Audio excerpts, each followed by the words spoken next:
Sí, estaremos así morando para comenzar nuestro estudio. Continuamos, hermano, con nuestro estudio del libro de Jeremías. Los que están continuando, ¿verdad? Estudiando la palabra de Dios, leyéndola con nosotros. Hasta ahora, hermanos, vamos viento en popa. Estamos haciendo esta semana el libro de Gálatas. Estaremos ya comenzando con Efesios. Y de ahí, cuesta abajo hasta llegar a Apocalipsis, ya para el mes de diciembre. Así que si no está participando con nosotros, hermanos, únase. Ahora mismo vamos a estar comenzando en el día de hoy con el libro de Jeremías, capítulo 18. Así que tengan sus Biblias por ahí abiertas. Amado Dios, gracias, Padre, por esta oportunidad que nos das de estar aquí reunidos. Te agradecemos, Señor, por todo lo que has hecho en nuestras vidas, por proveer, por guiar, por instruir, Señor, y por darnos esperanza, Señor, así mismo en momentos que quizás se veía lejos tenerla. Pedimos, Padre Jehová, Señor, que podamos enfocar nuestra vista en ti, para que no permitamos, Señor, que las dificultades de este mundo nos alejen de ti, que no permitamos, Padre, que la enfermedad nos aleje de ti. Señor, en este momento, Padre, clamamos hacia ti, Señor, una petición muy importante que ha sido compartida. Señor, en este momento con nuestra hermana Mauri, Padre, ¿sabe lo que está pasando en México, Señor? Muchos de nosotros acá no habíamos escuchado absolutamente nada de esto, Padre, pero todas las muertes, las personas, Señor, desaparecidos, Padre, los que están ahora mismo trabajando para ayudar, el gobierno, Padre, los voluntarios, los estudiantes perdidos, los maestros perdidos, Señor, aquellos que han perdido sus mascotas, los niños, las niñas que han quedado huérfanos, Padre, ten misericordia ahora mismo, en el nombre de Jesús, Padre Jehová, Señor. Padre, trae esperanza, Señor, ahora mismo en México, en este lugar, Padre, donde ha ocurrido, Señor, esta catástrofe, Señor, esta situación con las inundaciones. Te pedimos, Padre, que tomes control, Padre, que la gente de los alrededores puedan suplir las necesidades de aquellos que están por allá, Señor, y que asimismo, Padre, Señor, como un pueblo, Padre, se puedan ayudar, nos podamos ayudar todos para la gloria y la honra tuya. En el nombre de Jesús te agradecemos, Padre, porque tú intervienes, tú restauras, traes consuelo, Señor. En el nombre de Jesús, mi Dios. Amén y amén. Gloria a Dios. Así que Dios les bendiga, hermanos. Tristemente, anuncio para los que no escucharon, nuestra hermana Mauri, que ella toma la clase de inglés desde México, nos estuvo contando que tristemente hubo una situación difícil en México, hubieron unas inundaciones que han matado a 192 personas hasta este momento, han perdido la vida niños, niñas, una universidad que estaba por allá, por esa área, también habían chicos que estaban durmiendo y no se despertaron, y al no despertarse murieron ahogados. Así que vamos a orar, a continuar orando por ellos. Vamos a comenzar, hermano, entonando la alabanza Renuévame. Ustedes ahí me ayudan y cantamos todos juntos.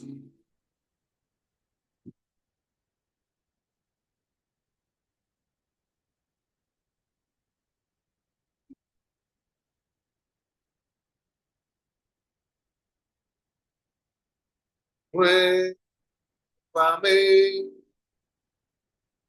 Señor Jesús, ya no quiero ser igual. Renuévame, Señor Jesús, pon en mí tu corazón,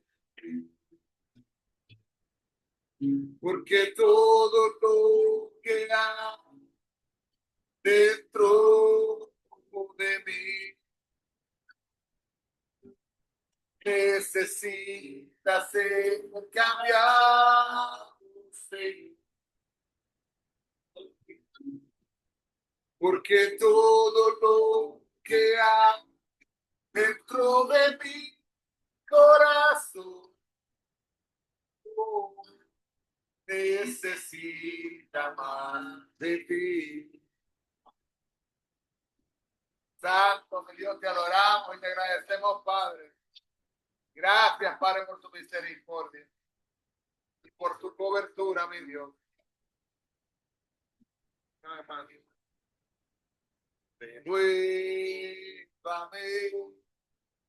Señor Jesús.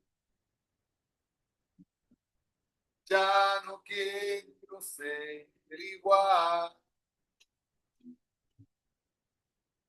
Renuévame, Señor Jesús.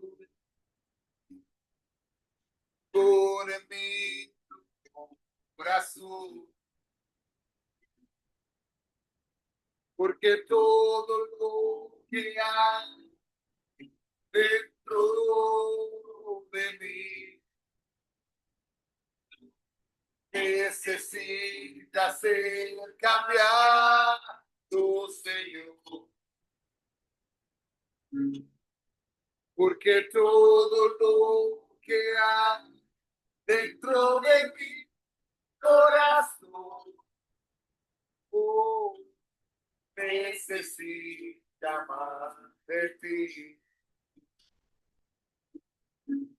Porque todo lo que hay dentro de mí necesita ser cambiado, Señor. Porque todo lo que hay dentro de mi corazón oh, necesita más de ti. Necesita más de ti.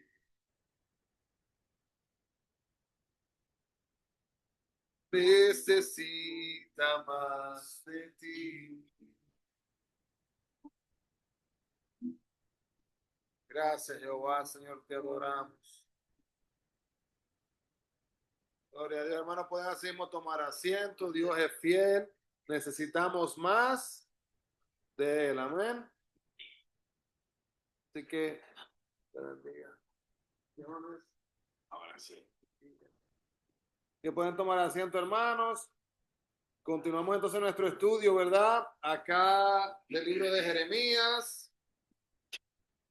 Abra por ahí su Biblia en Jeremías capítulo 18.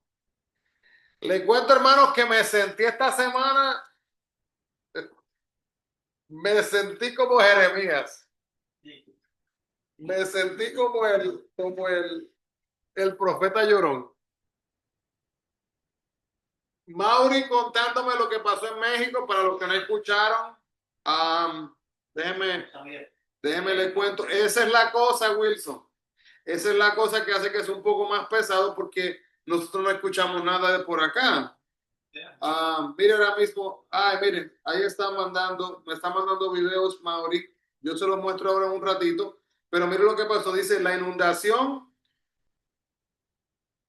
Ok, aquí está. Le voy a leer esto directamente de Mauri, que Mauri vive allá. Mauri está cerquita de donde pasó todo esto. Le comento que dos ciudades de mi estado, en la zona norte del estado de México, fueron afectadas por un huracán llamado Priscila. Los ríos se desbordaron, mucha gente murió y las personas lo perdieron todo. Yo nací en una de esas ciudades y mi familia es de estas ciudades.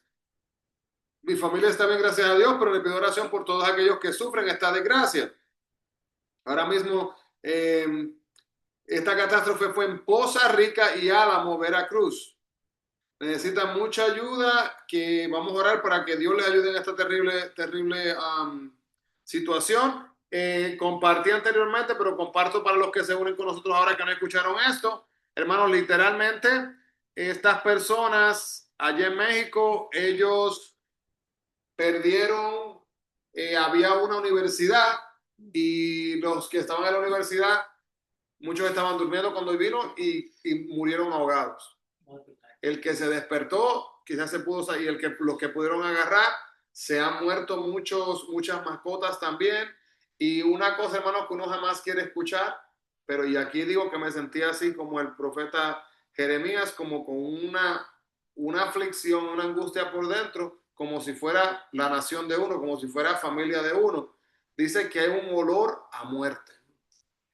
Y hermanos, eso es una cosa, ¿verdad? Pestilencia, ¿verdad? Dicen. Es una cosa bien difícil porque ese olor a muertes, hermanos, eso trae, si hay muertos alrededor, los escombros, porque, ¿verdad?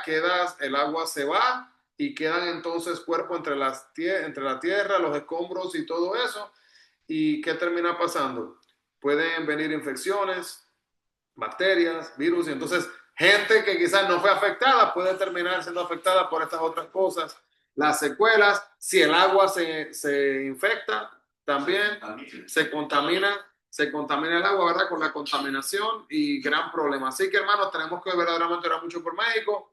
Yo voy a hablar con una de nuestras conexiones de las iglesias de la conferencia para México para ver si ellos nos dicen si nosotros podemos ayudar en algo. Algunas veces ellos recaudan cosas para este tipo de cosas, así que no sé si van a recaudar agua o cosas así, yo les dejo saber, pero si queremos así nosotros también poder colaborar, pero nos dice Mauri que lo más importante en este momento es la oración, porque obviamente imagínense hermano, usted sabe lo que es usted acostarse en la noche y no levantarse. El tío de ella vive en un segundo piso, en una segunda planta, y el agua cubrió el primer piso completo. El hombre sobrevivió junto con su perro, ya que él estaba en el segundo piso, estuvo ahí 4 días. Por la altura de la casa y gracias a Dios que se pudo mantener ahí hasta que el agua terminó bajando. Así que... y pastor, sí. perdón, si es que hay tiempo. ¿Usted me hizo recordar algo que pasó en mi país? ¿Usted cree que lo puedo Sí, contar? adelante. No sé si, bueno, yo creo que sí lo escucharon porque hasta ahora está en el segundo y tercer lugar de los terremotos más fuertes que han pasado en la historia. Y creo que la primera vez en Ecuador, que fue en el 2016, que todo el mundo pensaba que iba a ser un tsunami. Recuerda que hace muchos años que fue un... Sí, que se hablaba del famoso tsunami que iba a venir en Ecuador y todo eso. Pero en realidad pues, no soy meteorólogo ni nada de eso, perdón, las personas que estudian las capas tectónicas, ¿no? Pero nunca fue un tsunami lo que fue un terremoto devastador. En la cual pueblos, tú sabes que en la costa, como usted Puerto Rico, que es una isla, tiene muchas costas, ciudades, y nosotros le decimos pueblitos o caseríos, donde son pequeñas, ¿no? En medio del monte, del campo. Varias de esas desaparecieron. El olor que usted dice putrefacto, pero hubo algo, mi pastor, que me impactó tanto que yo no paraba de llorar. ¿Usted estaba allá cuando pasó? No, mi esposa. ¿O su esposa mi esposa estaba? trabajaba en una entidad del gobierno y aparte de eso, alguien más, hablemos popular, perdón, comúnmente. Yo me crié en la casa de mi mamá y yo creo que se le conté una vez, pastor, que lo único que nosotros jugamos es pelota, o sea, soccer, sí, en la calle, y siempre te conocen a los vecinos. Correcto. No, y son gente de condición humilde, sencilla, como uno. Y entonces, yo me llevo muy bien con mis vecinos por la pelota. Oye, sales esta tarde para ir, vamos a hacer el equipo y ya vienen los otros y a jugar. Entonces, la esposa de uno de ellos, de uno de mis mejores amigos, me dice que habían pasado una situación difícil con muchas familias en lo económico. Ella pierde su trabajo, el esposo le reduce horas, entonces estaba súper alcanzada, gracias a Dios alcanzaron a terminar una media casita para ellos. Tenían techo y tanto fue el ajuste económico que di tú, solo había para el pan, nada más, teniendo 5 hijos. Mm. Entonces pasaron los años, llegó un momento que dice, mira, ¿sabes qué? Pude reunir algo de dinero, no sé cómo hizo la esposa, que es un amigo mío también, y me dice, Santiago, le dije a mi esposo, a Peter, ¿sabes qué? Le reuní algo de dinero. Vamos de vacaciones que hemos hecho sufrir mucho a nuestros hijos, o sea, porque no hemos tenido, ni han pasado solo aquí estudiando, como que tenemos derecho a salir, ¿no? Entonces, dicho y hecho, pudieron hacerlo, se fueron a la playa, a la costa, en la provincia de Manabí, que fue una de las provincias más afectadas de este terremoto. Entonces, cuando ellos van, lógicamente usted sabe, buscan lo más económico, en quién estadía y todo eso, y hubo no sé, como un hostal, le decimos nosotros, que es algo más pequeño, un hotel. Llegan todos bien cansados del viaje. La esposa dice, oye, dice, las niñas tienen hambre. Y se van con la niña mayor. Se quedan las dos menores. Son niñas que ellos no tienen. Entonces me dice, está bien, fueron como a la ciudad a comprar algo de comida o al pueblo. ¿Sí? Y en estos tanques de 3 pisos se quedan las niñas, tú sabes, en el cuarto, no sé, pues, ahí esperando. En el transcurso que ellos van a comprar la comida y traer, pasa este terremoto. Ay, mi madre. Pasa este terremoto y entonces el esposo de mi amiga, que los dos son mis amigos, los quiero mucho, ella en paz descanse, que ya falleció. Él se llama Peter, ¿no? Y me dice Santiago, yo nunca vi llorando tanto a Peter como ese. Que ellos se casaron, ellos se enamoraron desde el high school. Estuvieron juntos, terminaron, y se enamoraron, y después después llegó, estoy embarazada, o sea, ya de ahí fueron pensando en su familia, ¿no? Sí. O sea, se conocen de toda la vida. Y dice que cuando ellos regresan, donde tú veías olas en la tierra, tú ves la calle y se hacía ola la calle, como una ola del mar, y otra vez se baja. O sea, algo devastador, pero en ese momento que ellos dicen, uy, los niños, o sea, no les importó ver todo eso porque era un fenómeno. O sea, tú te asustabas tanto, había gente que se quedó paralizada, shock. Y ellos corren, y el esposo dice que corría y corría y corría. Cuando llega al hostal, el hostal ya no estaba, estaba por escombros. Totalmente destruido, no que quedó una totalmente. Wow, hecho nada. Nada, así es como que usted dice, y dice que él se arrodilla, ¿no? En los escombros y empieza a dar piedra por piedra. Y dice, mis hijos, quiero ver a mi hija, quiero ver a mi hija.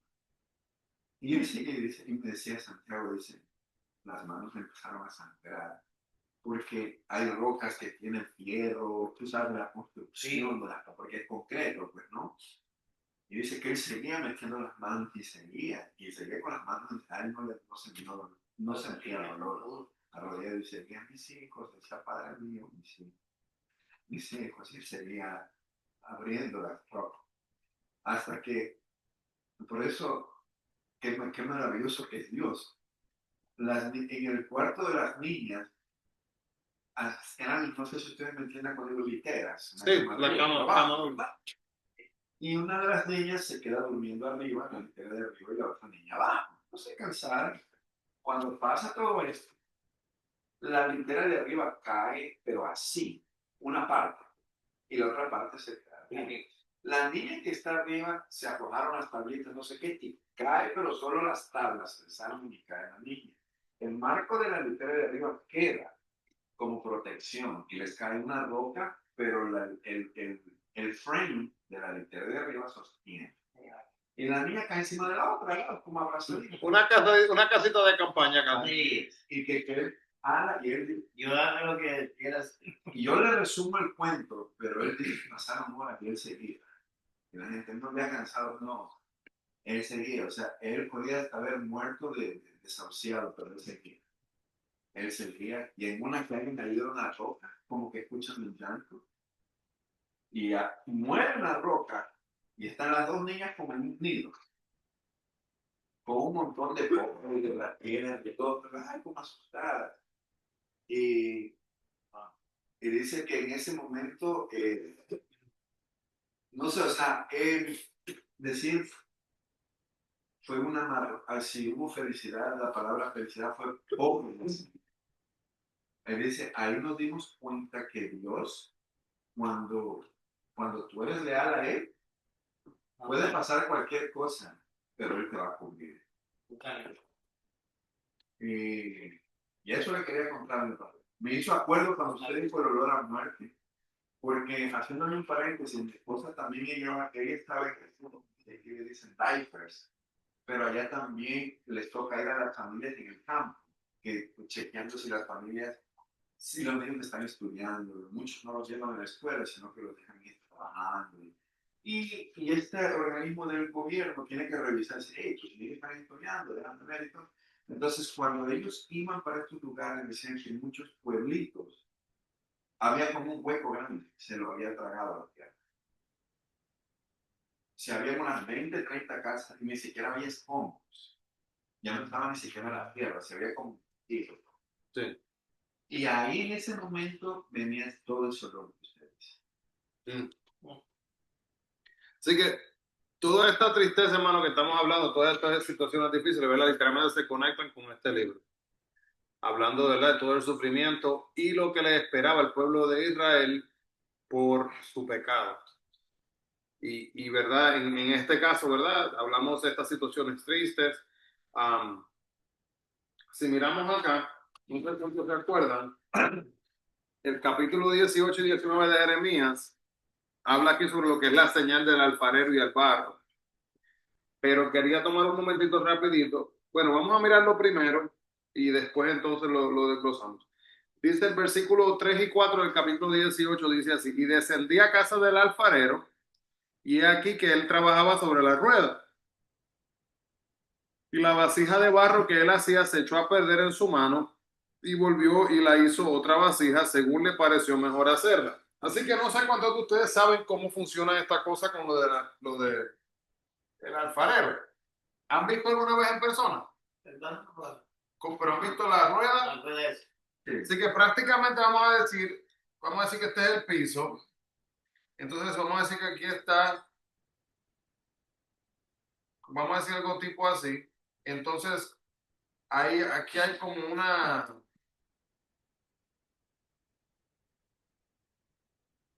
rueda que está ahí. Entonces hay un pedal. Ajá. No soy el mejor artista, pero ustedes, entonces la persona está sentada aquí, la persona está sentada y la persona tiene que Así es. darle vuelta y como al pompear, como de verdad está presionando, y entonces esto da vuelta. Entonces mientras está dando vuelta, ¿verdad? El barro se pone aquí y el barro empieza a recibir forma. Entonces ya el barro empieza como a subir, así como si fuera como tipo una vasija, ¿verdad? Vamos a decir así tipo una vasija. Y mientras está dándole forma entonces así mismo a lo que es el barro, de repente aparece una imperfección. Entonces, ¿cuál es la manera para arreglar esa imperfección? ¿Saben cómo se arregla la imperfección? Como el barro está fresco, el alfarero utiliza sus manos para corregir esa imperfección. Si es en ese momento. Ahí está. Si en ese momento el alfarero puede utilizar sus manos para poder corregir la imperfección, pero cuando la imperfección se hace parte de la estructura, Se daña todo. tiene que literalmente coger el barro, como acabamos de leer en el versículo, y tiene que volver a hacerlo de nuevo. Entonces, esto es importante porque tenemos que observar aquí el poder del alfarero y la personalidad del barro. El alfarero tiene poder absoluto sobre el barro, lo puede controlar totalmente, ¿verdad? Entonces, Pablo se sirve de la misma figura en Romanos 9:21. Vamos a leer rapidito Romanos 9:21 para ver la comparación. Romanos 9:21 dice: oh, ¿no tiene potestad el alfarero sobre el barro para hacer de la misma masa un vaso para honra y otro para deshonra? Así que nos muestra, y vamos a buscar también otro en segunda de Timoteo 2:21. Segundo de Timoteo. Segunda de Timoteo 2:21. Ok. Si lo tienen, lo encuentran primero que yo. Así que si alguno se limpia de estas cosas, será instrumento para honra, santificado, útil al Señor y dispuesto para toda buena obra. Entonces, en el capítulo, en segunda de Timoteo 2:21,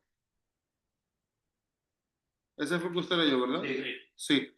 Entonces, si usted, al leer ese versículo que acaba de leer usted, Santiago, y al aplicarlo a lo que es el barro y el alfarero, si lo miramos lentamente, alguno que se limpia de estas cosas, ¿verdad? Limpiado, no teniendo estos excesos, ¿verdad? Dice luego el 21, dice, será instrumento, Ajá. el barro se convierte en instrumento para lo que es la honra.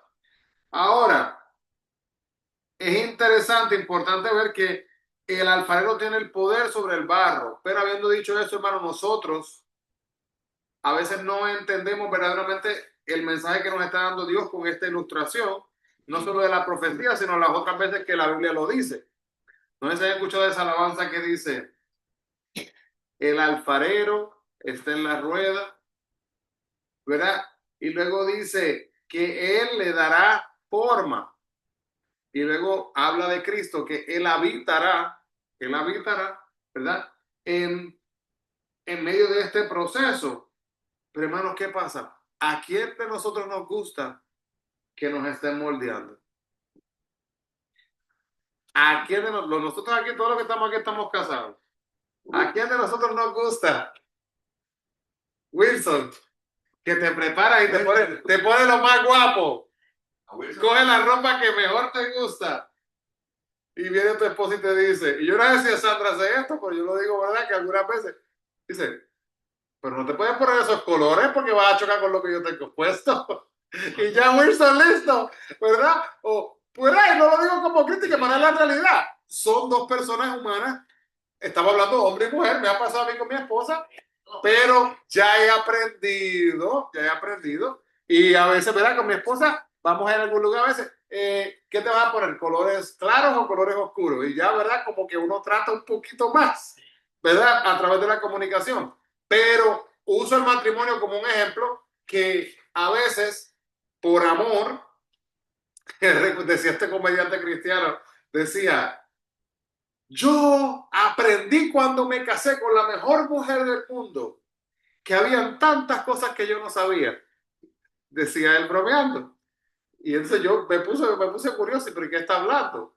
Dice, yo fui a un restaurante y yo pedí tomarme una gaseosa. Y en mi mente, yo ya podía saborear la gaseosa. En mi mente yo pensaba que cuando yo pedí una gaseosa, yo podía tomarme una gaseosa. Pero estaba con mi mujer y cuando yo pedí la gaseosa, ella le dijo al mesero, no le traiga la gaseosa, tráigale un vaso de agua. Yo entendí y aprendí que aunque yo quisiera la gaseosa me iba a hacer daño. Entonces, por dirección e instrucción de mi esposa, amada, maravillosa, me enseñó, y él lo decía de una manera, ¿verdad? Como, y lleva, mire, hermano, y este hombre con su mujer llevan casados 25 años. Así que, ¿verdad? Él lo decía como tipo broma, pero entendiendo que, wow, la mujer está preocupándose por su salud. Entonces es así a veces, ¿qué pasa? En el matrimonio a veces la mujer se preocupa por la salud, el hombre se preocupa por la salud, toma decisiones, ¿verdad? Ahora, hermanos, imagínense nosotros que somos imperfectos. Ahora entendamos que tenemos aquí varias cosas. Tenemos acá tres cosas. Tenemos el barro, tenemos la rueda y tenemos el alfarero.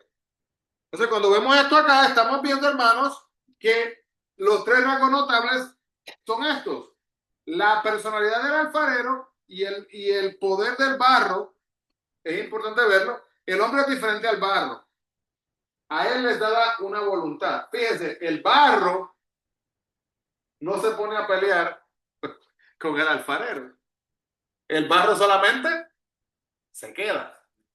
Así que el hombre es diferente porque no se queda, ¿verdad? Él puede rendirse a Dios.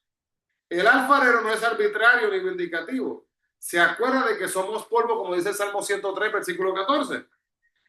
Entonces, ¿qué pasa? Que vemos aquí que a través de esta profecía, Jerusalén rechaza a Jeremías en su mensaje. En otras palabras, el que se supone que se deje moldear por Cristo, que somos nosotros el hombre, ¿verdad? Que, vamos a ser honestos, no queremos.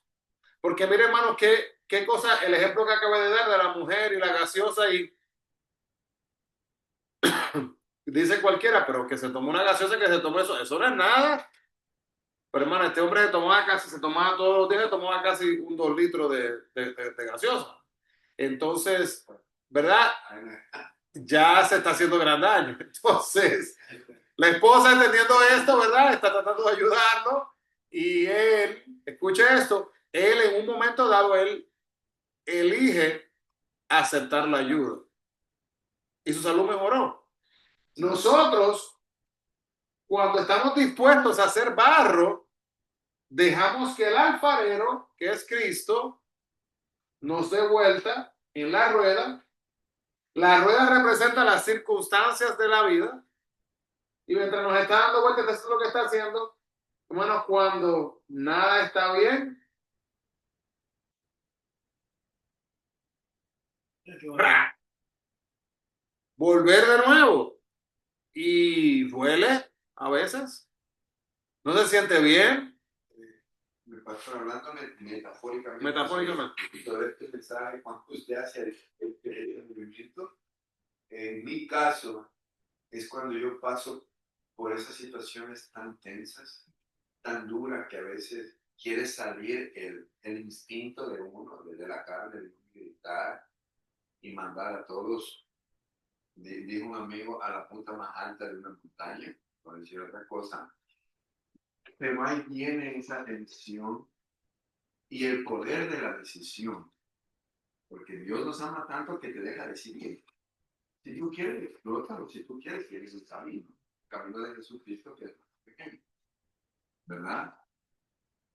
En ese momento de tensión, digo yo, ¿no? En mi forma de pensar, es cuando el alfarero comienza a moldear, porque yo decido soportar eso, aguantarlo, respirar y clamar a él, para que ese mal carácter o se puede decir, creo, deficiencia de carácter, porque tener carácter, deficiencia de carácter, esos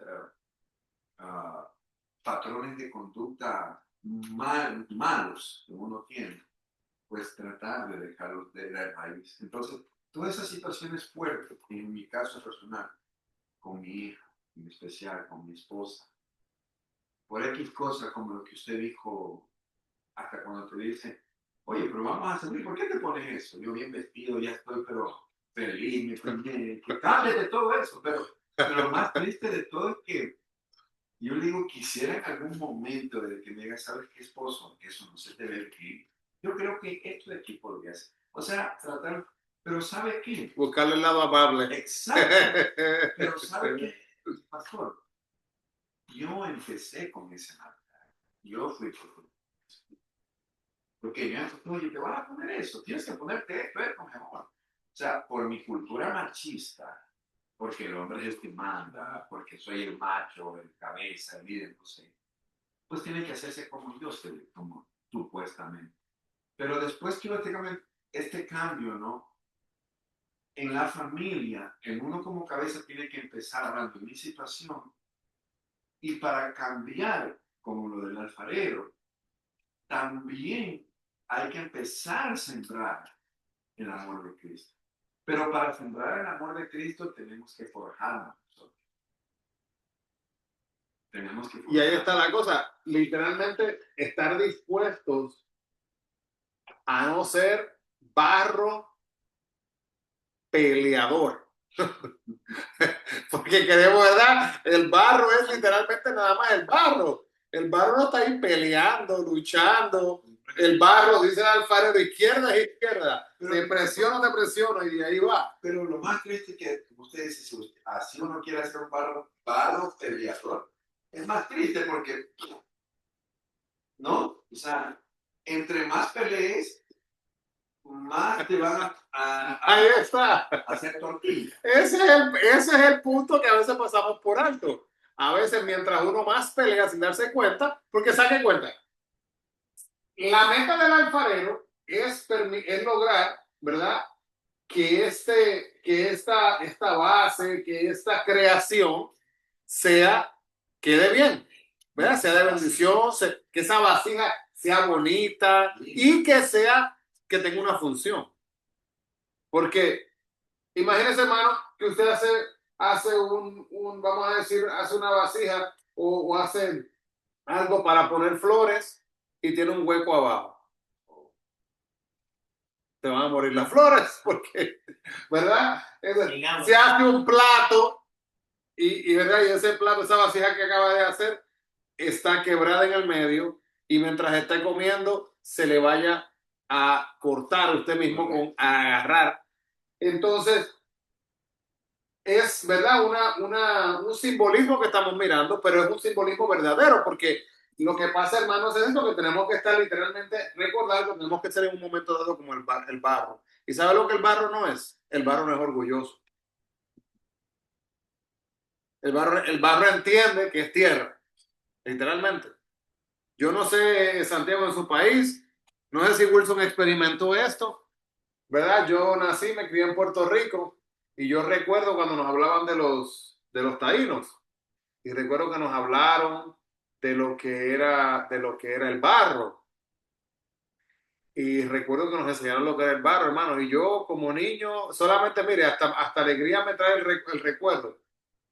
Nos enseñaron, nos sacaron afuera del aula y nos mostraron de afuera del salón, caminamos en la tierra y nos dijeron, mire el color de esa tierra que está ahí, mire el color de esa tierra que está ahí. No sé, Wilson, si tú llegaste a hacer esto en Puerto Rico, y había un color diferente. Y el color diferente era el barro que utilizaban los taínos, los indígenas, para hacer las cosas. Mire, hermano, nosotros nos dieron esa lección y nosotros cuando salimos a la hora del recreo, todos nos pusimos a sacar agua y empezamos a hacer, y nosotros hacíamos, en el recreo nos poníamos a jugar y hacíamos nuestros semillas, como en Puerto Rico, hacíamos vasijas, y qué curioso, si usted agarra de la tierra que está ahí, no puede hacer nada, pero de esta otra, de este color, que es el barro, que fue, escucha esta palabra, fue diseñado con el propósito de poder ser moldeado para la función que uno deseaba. Si hacía una taza, hermano, usted dejaba eso ahí y luego nos íbamos al recreo, regresábamos a la casa, lo dejábamos afuera, lo que le daba el sol. Si hacía una taza seca, ya, la podía pintar y, hermano, una cosa increíble. Yo como niño, wow, ¿verdad? Y uno como que, wow. Correcto. Y mi pastor, eso, hay algo tan impresionante en esto que, bueno, en Ecuador, cuando termina la zona de la cordillera de los Andes, ya para la costa, tú puedes ver algo así, la tierra, la diferencia, en especial cuando en el invierno tiene esa lluvia y produce un tipo de lodo, viene el sol y lo seca. Entonces, en esas partes se origina el barro, pero no es en todas las partes, en Ecuador. Pero mire cómo es el detalle de esto. De que yo me pongo a ver, ¿no? Hace el sol y se empieza como a quebrantar eso. Y yo le digo a un amigo que más adulto que yo, que hablábamos de esto, y yo le digo, hermano, ¿qué barro? Le digo, todo es igual. Porque él me dice, incluso puedes hacer ladrillos, lo mezclan con los desechos de los animales, con el estiércol y con el monte seco, la paja seca, y hacen ladrillos. Así lo hacían los israelitas, allá en los tiempos de Moisés. En los hornos y lo calientan, ¿no? Pero hermano, ¿cómo? Yo no te entiendo, le digo. Pero imagínate que tú has ido a una escuela, has ido a un colegio y no lo entiendes bien. Él lo entiende no porque fue en el colegio, pero por su abuela que hacía eso. Entonces, que ahora vamos mucho más atrás, en la época de las tribus, de los nativos que hacían eso. Ellos no fueron a ninguna escuela. Entonces, eso es sabiduría de Dios. En ver la diferencia, cuál es el bueno, este está muy seco, este no se puede. Tienes que volverlo a otro proceso para que se lo pueda dar. No ese Santiago, es un punto muy importante, porque a veces nos ponemos a pensar y a veces pensamos que estamos en una tecnología tan avanzada. Y mire, hermano, ¿sabía usted que en el día de hoy, aún con tanta ingeniería para hacer una pirámide, por ejemplo? Correcto. Es una cosa que todavía la gente no sabe cómo fue que lo hicieron en aquellos tiempos. Entonces, ¿verdad? El punto, hermano, que cada cosa tenía su plan y propósito. Pero mire aquí lo que pasa. El capítulo 19 pronuncia entonces de Jeremías un juicio terrible sobre Jerusalén.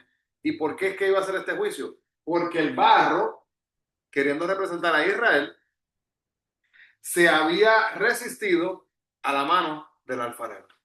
Dios decía izquierda, ellos querían ir a la derecha. Dios decía, no ídolos, bueno, estos ídolos están bien, decían ellos. Dios le decía, no se casen con personas de otra nación, no, pero es que esta es la que me gusta, o esta es el que me gusta. Y literalmente era literalmente barro que estaba tratando de pelear y de luchar en contra de lo que no tenían que hacer. Entonces el capítulo 20 nos muestra lo que es la persecución de Jeremías. Vemos aquí que Pasur, sacerdote y jefe del templo, puso en el cepo a Jeremías. Jeremías da una profecía precisa contra Pasur. Miren esto, hermano, el capítulo 20, 1 y 2. Vamos a leerlo, porque uno no se puede inventar estas cosas. Y esto es lo que pasa. Dice, la señal de la vasija es rota. No nos desconectemos de esta parte, ¿verdad? Porque todo está conectado todavía. Dice, así dijo Jehová, ve y compra una vasija de barro del alfarero. Perdón, y lleva pastor, el 19. 19. Capítulo 19. Jeremías, sí, Jeremías capítulo 19.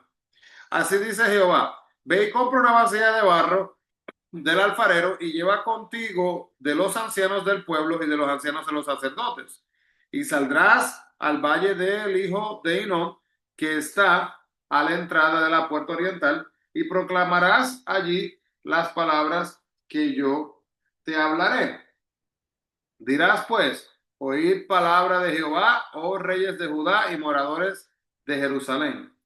Así dice Jehová de los ejércitos, Dios de Israel, he aquí que yo traigo mal sobre este lugar, tal que a todo el que lo oyere les retiñan los oídos, porque me dejaron y me enajeraron en este lugar y ofrecieron el incienso a dioses ajenos, los cuales no habían conocido ellos ni sus padres ni los reyes de Judá, y llenaron este lugar de sangre de inocentes. Así que, hermano, le están dando la plataforma.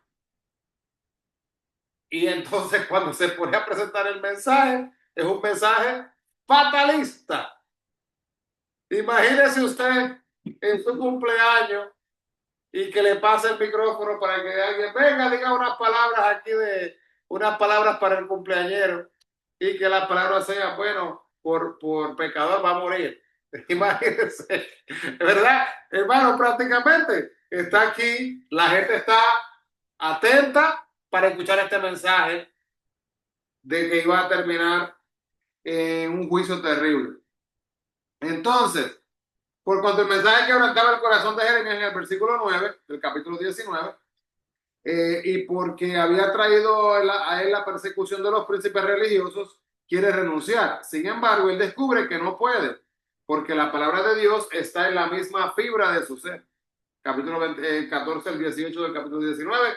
Jeremías se entrega a una lastimera endecha dice, ¿para qué salí del vientre? En esto es igual a Job y Elías antes de él. Entonces vienen luego las profecías que toman lugar durante el reinado de Sedequías, capítulo 21 al 29, y todas estas, hermanos, llevan a la destrucción de Jerusalén. La respuesta de Sedequías en relación a Nabucodonosor, que es el capítulo 21-22, vemos que ante el peligro Sedequías acude a Jeremías, ofrece en el versículo 8, Dios, vamos a leer esto, es importante, capítulo 21, versículo 8, porque le acabo de resumir, hermano, estos capítulos que vienen. Pero mira lo que dice el versículo 8 del capítulo 21, dice, y a este pueblo dirás, así ha dicho Jehová, he aquí pongo delante de vosotros camino de vida y camino de muerte. ¿Qué significa eso? Viene Dios y Dios dice, ya pasamos esta parte, Dios le dice, pueblo, vengo, les doy un camino. Y este camino va a ser camino de vida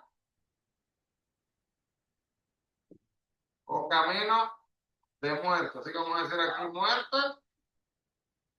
Y aquí vamos a decir vida. Pero hermano, si usted y yo estamos aquí, ¿qué significa esto? Tenemos una. Tenemos que decidir. Tenemos que decidir. Ese es el punto. Así que, en medio de todo lo que le acabo de leer, toda la perdición, todo el castigo, Dios aún da una luz de esperanza. Y hermanos, una de las cosas más tristes del libro de Jeremías es el hecho de cuántas veces en medio de lo que diríamos que es ver todo lo negativo, está la luz de esperanza y aún con la esperanza, la gente decide irse por el camino de la muerte. Así que hermanos, ellos saben lo que les dijo acá. Ellos saben lo que Dios les dijo que no hicieran. Ellos saben, conocen, tienen suficiente conocimiento para poder obedecer la palabra de Dios y poder ir por este camino. No, pero es que vámonos por el otro. Y es interesante que nosotros leemos esta historia y podemos decir, wow, pero esta gente son loca, ¿cómo le van a dar la espalda a Dios? Y hermano, nosotros hacemos lo mismo. Mi pastor, una vez en día estábamos tomando café con mi hija y me dijo, cuando empecé a estudiar lo de la Biblia, me dice, bueno, papá, tú que dices que Dios es todo, que hay que seguir por su camino y todo eso. Ella queriéndome buscar el lado, decir, me dice, ¿por qué permite tantas cosas? Mira lo que está pasando en Palestina, con todo este problema, mira lo que ha pasado acá, mira, ¿por qué permite? Entonces, ¿sabe qué, mi pastor? Gracias a Dios, qué bonito que es empezar a estudiar la Biblia y poder adquirir ese conocimiento hasta para poder guiar de la mejor forma a nuestros hijos, porque desde ahí se empieza todo, es la primera escuela y para lo mismo. Entonces, es básicamente lo que yo le respondí a mi hija, es el ejemplo que ella puso ahí. Porque no es que Dios lo permite, Él te da el poder de decidir. O sea, para una guerra, si tú eres el gobernante, tienes un pueblo en tu nombre, tú decides si vas a una guerra o no. Tú decides si vas por la paz o no, libre albedrío, correcto. Entonces, no es que Dios dice, ¿sabes qué? Voy a dejar que se hagan, pero no. Te ama tanto que te da libre albedrío. Entonces ahí viene algo que uno de los frutos del amor es la confianza. Entonces cuando tú tienes tus hijos que ya están grandecitos y tú dices, ¿sabes qué? No lo dejo salir porque se puede caer. Pero como ya camina bien y lo ves que es sensato, sabes que yo confío en ti, te doy permiso. Me explico lo que te digo, ¿no? Le das la confianza. Yo creo que es de la misma forma que Dios dice, te amo tanto, porque si yo quiero, tiene todo el poder, yo decido que no te pase nada. Te manipulo, o sea, como cuando tenemos un muñeco, un juguete, ¿no? Pero te amo tanto, me hizo semejante a él, que tú puedes tomar tu propia y confío que vas a tomar la mejor decisión. Y ese es el punto ahí, Santiago, que usted usó la palabra manipulación. Ese es el punto que muchas personas no entienden. Yo he escuchado a mucha gente de a veces decir, ay, si Dios ama a todo el mundo como dice, ¿por qué entonces no salva a todo el mundo? Pero es bien curiosa esa pregunta, porque salvar a todo el mundo iría en contra de lo que esa persona en realidad piensa. Porque al yo tener libre albedrío, yo debo de poder elegir ir al cielo. Si yo no puedo elegir ir al cielo y yo he elegido, yo no creo en Dios, yo no quiero estar con Dios. Al yo tomar esa decisión, fue mi decisión. No fue que Dios me rechazó. Yo fui el que lo rechacé a él. O alguien lo presionó. Es decir, no, tienes que Por cualquier razón, pero la idea es que no lo tomaría. Y aunque tome este camino, por ser presionado, yo no voy al cielo. Así es. Porque yo puedo estar caminando en este camino de la vida, entre comillas, voy a la iglesia, leo la Biblia y todo. Pero si honestamente lo estoy haciendo solamente para poder marcar como que lo hice, mi mente estaba en otro lugar, mi corazón estaba en otro lugar, hermanos, no me va a salvar. Eso no me va a salvar. Una rutina sin conexión con Cristo no me va a salvar. Entonces, ahí está el punto, que tenemos que entender, hermanos, que Dios nos permite que nosotros elijamos y tomamos el camino de, ¿verdad? Si vamos a servir o no vamos a servir. Entonces, vemos acá que el capítulo 22 luego nos muestra que Jeremías exhorta a Sedequías a volverse a Dios en obediencia nuevamente. Le advierte nuevamente que el no hacerlo resultará en un castigo inmediato. Versículo 24 al 30 del capítulo 22. Este es el juicio más duro que jamás fuera pronunciado sobre cualquier hombre, incluyendo a Caín y a Judas. Vamos a leerlo porque esto es fuerte. Capítulo 22 del 24 al 30 de Jeremías, dice así. Es un castigo bastante fuerte. Y hermano, ya vamos por el capítulo 22. Mire todos estos capítulos que hemos pasado y que escuchamos.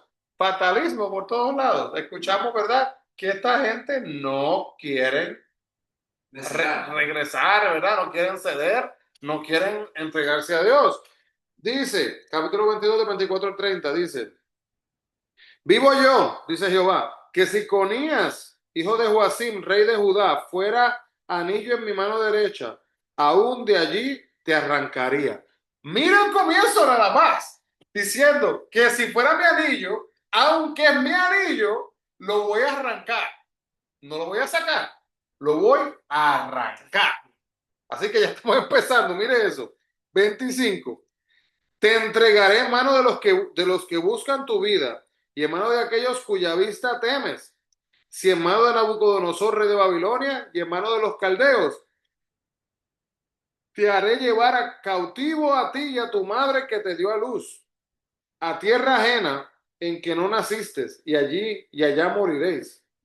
Y a la tierra a la cual ellos con todo el alma anhelan volver allá, allá no volverán. ¿Es este hombre Conías una vasija despreciada y quebrada? ¿Es un trasto que nadie estima? ¿Por qué fueron arrojados él y su generación y echados a tierra que no habían conocido? Tierra, tierra, tierra, oye, palabra de Jehová. Versículo 30, así ha dicho Jehová, escribir lo que sucederá a este hombre privado de descendencia, hombre a quien nada próspero sucederá en todos los días de su vida, porque ninguno de su descendencia logrará sentarse sobre el trono de David ni reinar sobre Judá. Mire, hermano, le leyeron la cartilla. Y literalmente en ese momento diría a la persona quizás trágame tierra, pero no hay tierra que le vaya a tragar, porque ya ha sido determinado todo y va a sufrir. Mire, hermanos, el pensar que aquí no estoy bien, mejor me voy a regresar para esta nación, pero no voy a poder hacer acción. Quiero ir para la izquierda, pero no se me va a permitir ir para la izquierda. Le tengo miedo a Nabucodonosor y voy a ser entregado a Nabucodonosor. Luego no quiero estar con los caldeos, me van a entregar con los caldeos. Hermanos, no quiero ver sufrir a mi madre y la voy a ver ahí conmigo también sufriendo lo mismo que estoy sufriendo yo. Wow. El hombre es Joacim Jeconías, último en la línea de David por Salomón. En Mateo 1:11 revela que José estaba en este linaje y por lo tanto no pudo ser el padre de Jesús. Jesús había de venir de la línea de María por Natán, un hijo de David, como dice Jeremías 33:17, Jeremías 36:30 y Lucas 3:31, ¿verdad? Así que entendemos, hermanos, que cuando decimos que José fue el padre de Jesús, estamos diciendo que él fue, vamos a decir, tipo, ¿verdad? Padre en el sentido de criar a Jesús, pero vino de la descendencia de María, porque fue a través del Espíritu Santo, del milagro del Espíritu Santo, ¿verdad? Que él termina siendo creado en este mundo. Entonces, Jesús había de venir por la línea de María, como dije, por Natán. Entonces, capítulo 23, la luz brillante en todo tiempo, muy oscuro. Versículo 3 al 8 del capítulo 23 es la profecía de la reunión de Israel para el milenio. Sobrepasará mucho al éxodo de Egipto en milagro y poder. Los falsos profetas persistieron en profetizar la paz. Dios los repudia. Luego está la parábola de las dos cestas de higos en el capítulo 24. Aquí Dios hace una distinción entre el remanente que le fue fiel en la nación y el resto que eran apóstatas. Apóstatas que abandonaron la fe, aún conociéndolo. Los higos y la higuera son figuras de la nación de Israel, las 12 tribus, ¿verdad? Hay 12 tribus y ellos deciden, algunos deciden que le van a honrar, otros deciden que no le van a honrar. Así que en otras palabras, los higos y la higuera, hay una separación dentro de ellos. Luego del capítulo 25, al final del capítulo 24, Dios anuncia 70 años de cautiverio. El capítulo 25, Dios llama su siervo a Nabucodonosor.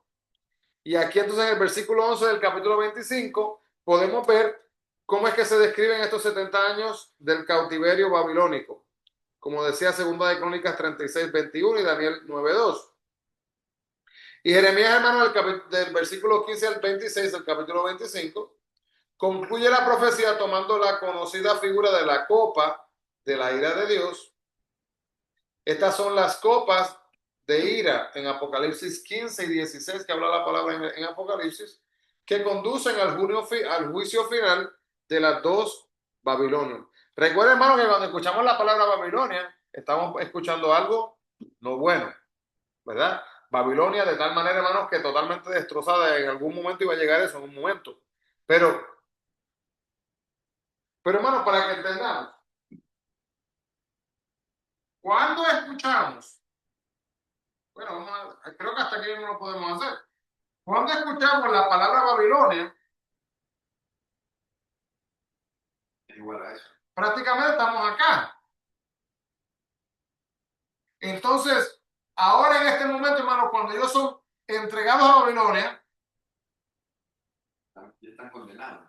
ya ahí está la condenación. Y no es que no tengan la salvación, ¿verdad? En cuanto quizás a los hijos ¿verdad? Y que estén condenados a ir al infierno. No estamos diciendo necesariamente eso. Pero, hermanos, su vida y las experiencias que van a tener en su vida van a estar alineadas con todo lo negativo de Babilonia. Oh, Todo negativo está aquí. ¿Verdad? Condenados a tener ese tipo de vida. Ese tipo de vida. En otras palabras, le estoy dando la oportunidad de que vengan, de que me sirvan, de que salgan del cautiverio, de que, ¿verdad? Todo en el tiempo de Dios. Pero ¿qué pasa, hermanos? Si Dios daba un castigo, en este caso estamos viendo aquí, son 70 años de cautiverio, 70 años de esclavitud. 70, no 10, 70. ¿Qué va a pasar entonces, hermanos? 70 años, ¿verdad? De estar ahí. Pero ¿qué va a pasar en el año 71? Liberación. Liberación, se acabó ya el año 70. En otras palabras, tristemente, yo voy a estar en esos 70 años sufriendo, lidiando con la situación, pero también de igual manera pensando, esperando, con ansias, anhelando el 71. Ya cuando llegue, entonces, en otras palabras, hermanos, ¿pero qué pasa? Y este es el problema del pueblo de Israel. Llega entonces el año 71 y sigo yo en la misma vueltita. ¿Verdad? Lo mismo. Están ellos allá, están en Israel, ahora dejan Israel y al regresar están caminando entonces por por los caminos y Dios le dice, tórnense. ¿Y qué pasa? Se van. Mire, hermano, cuando Jonás fue a predicar, ¿qué hizo la gente? Se arrepintió. Pero ¿qué pasó un poquito después? Cayeron en lo mismo. Y una cosa, hermano, que no sé si ustedes saben, es que, como saben que años atrás y todavía hasta el día de hoy, Irak ha sido un gran problema para los Estados Unidos y para el mundo entero, ¿verdad? Hermanos, Irak es el área donde estaba Jonás. ¿En qué, perdón? El área donde estaba Jonás. Oh. Donde estaba, ¿verdad? Que fueron hasta allá, hasta Nínive, el área de Nínive. Toda esa área de por ahí, hermano, está todo conectado. Y mire qué cosa, ¿saben? Que desde aquellos tiempos venían, se arrepentían, caían en la misma cosa. Venían, se arrepentían, caían en la misma cosa. Conflicto, hermano, y pecado, y perdición, y vamos a hacer lo que nos da la gana, y no vamos a honrar a Dios en ese camino. Y entonces prácticamente podemos reemplazar Babilonia aquí con lo que fuera. Reemplazamos aquí Babilonia por Nabucodonosor, reemplazamos aquí Babilonia por los caldeos, ¿verdad? En otras palabras, aquí podemos ver todas estas personas, las cuales jamás serían las que fueran elegidas como líderes de una nación donde usted quiere estar en paz. No va a elegir ninguna de estas naciones.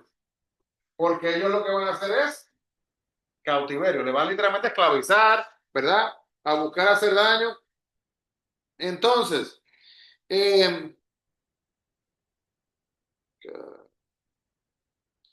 Entonces, capítulo 16, el mensaje, ahí está el mensaje en el atrio del templo durante el reinado de Joacim. El mensaje de Jeremías tocante a un juicio inminente trae amenaza de muerte de los príncipes de Judá. No importa qué posición tenga, el desobedecer va a tener sus consecuencias. El capítulo 26, el versículo 20-24, tenemos que Urías fue muerto por Joacim por profetizar contra Jerusalén. Luego el capítulo 27 y 28 tenemos la parábola de los yugos. Miremos esto acá. Estos dibujitos, hermanos, son buenos para ayudar nuestra imaginación y para que podamos ilustrar, ¿verdad? Estas enseñanzas, como que se nos quedan un poquito más fácil. Sí. Entonces, hablando del yugo, creo que todos conocen cómo es el yugo, ¿verdad? Yugo de los animales.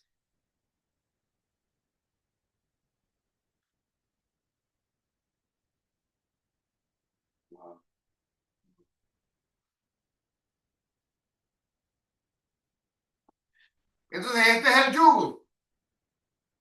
¿Qué pasa? Aquí en la parte de acá es donde se pone la nuca del animal, los bueyes. Entonces, aquí está un buey, aquí está otro buey. Pero vamos a ver aquí lo que estamos mirando.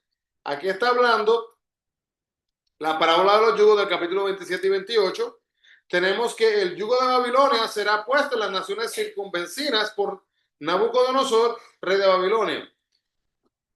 Entonces, este va a ser ahora el yugo de Babilonia.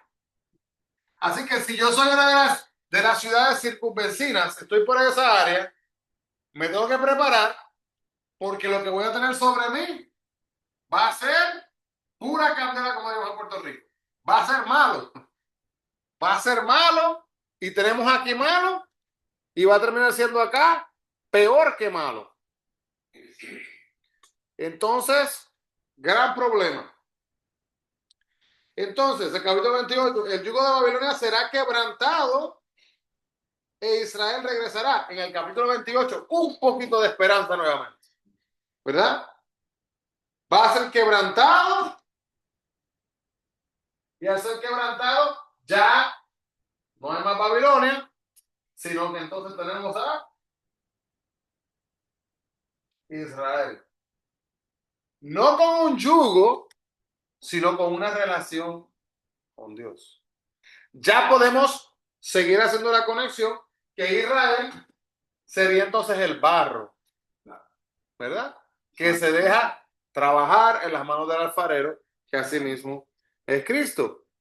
Entonces, el profeta Ananías es denunciado como un falso profeta y la muerte se pronuncia sobre él en el capítulo 28, 15 al 17. Luego, mensaje de esperanza, la primera delegación de los cautivos en el capítulo 29. Luego, después de 70 años, el versículo 10 no voy a hablar de nuevo que después de 70 años ellos iban a poder regresar. Y entonces, Perdón, mi pastor, sí, usted cuando me habló de Irak, disculpe que me sí, sí, sí. según la Biblia, ¿qué pueblos o qué área, qué lugares estaban ahí anteriormente, donde ahora están estos conflictos? Ahí estaba Babilonia. Recuerda que Babilonia fue utilizada para todas estas hazañas, Ajá. destrucciones, maldad. Pero Babilonia, hermanos, y este es un punto bien importante, algunas veces pensamos, pero ¿y por qué es que la gente mala prospera? Eso sale en la Biblia por todos lados. ¿Por qué es que los malos prosperan? Y hermano, mire, diría cualquiera que Babilonia prosperó, los de Babilonia. Pero ¿sabe lo que pasa? Que en un momento dado, el castigo de Babilonia no era solamente, no era que ibas a prosperar. Hermano, Babilonia desapareció de la faz de la tierra. Así que sería bonito decir, venga, Santiago, venga, le voy a mostrar aquí donde está Babilonia. Y literalmente, hermano, muchos de estos lugares literalmente lo que queda son ruinas. Y algunos de los lugares no hay ni ruinas suficientes para decir, se puede identificar esta área de por acá, pero no se va a encontrar absolutamente nada. Ahora, lugares como vamos a decir Herodes, ¿verdad? Que hicieron cosas malas y todo eso. Ahí en muchos de esos lugares usted sí puede encontrar evidencia y puede encontrar cosas de que existe. de que existió. Hermano, una cosa increíble, cuando fui a visitar una de las áreas donde estaba Herodes, hermano, literalmente usted está caminando y está pisando barro de vasijas rotas, que eso aquí en los Estados Unidos estaría en un museo, Wow. porque algunos de esos pedacitos, hermanos, literalmente pueden tener 1500 años, un pedacito de esos, o más. 500, ¿sabe, hermano? Aunque sean 500 años, saque cuenta, ¿verdad? Estamos hablando de tiempos bíblicos que pasaron de los tiempos bíblicos y ver todo esto sí que es una cosa increíble. Pero déjeme ver, Santiago, quizás si le puedo traer un mapa luego que compare la geografía de ahora con la anterior. Mi Lo pastor, podemos yo ver. pude consultar algo, si lo Sí, puedo compartir. sí. Dice que Babilonia fue una antigua ciudad ubicada en Mesopotamia, una región histórica situada entre los ríos Tigris y Eufrates, en lo que es ahora el Irak, lo que es Irak modernamente. Así que todo eso, pero decir, ¿verdad? La nación de Babilonia fue esto, no. Porque literalmente cuando habla la palabra de Dios, eso literalmente fue totalmente acabado. Es una aproximación. Aproximaciones en cuanto a lo que es el área, pero si usted también busca un poquito más, va a ver dónde quedaba Nínive. Y es una cosa curiosa porque los problemas que están pasando hoy día entre Israel Palestina, están todos conectados, hermano, con esos mismos lugares. Los mismos. Usted no va a encontrar un lugar nuevo de esos. Son los mismos. En los tiempos de Ismael, lo que pasó con Ismael, lo que pasó con Abraham, los mismos. Exactamente los mismos. Bueno, vamos a orar. Amado Dios, gracias, Padre, por esta oportunidad. Gracias, Señor, Padre, por tu palabra. Cada hermano por cada hermana, Señor, y por darnos la oportunidad, Padre, así mismo de poder meditar en ella, estudiarla, y reconocer, Padre, que somos el barro. Padre, cada uno de nosotros estamos delante de ti dispuestos, Padre, a dejar que nos moldees de acuerdo a tu plan y tu propósito. Ayúdanos, Señor, a aguantar nuestras palabras, aguantar nuestra lucha, nuestra pelea, nuestra queja, y que podamos, Señor, ser moldeados de acuerdo a tu plan y propósito en nuestras vidas. Úsanos, Padre, de acuerdo a tu voluntad, en el nombre de Jesús. Amén y amén. Que Dios les bendiga a todos.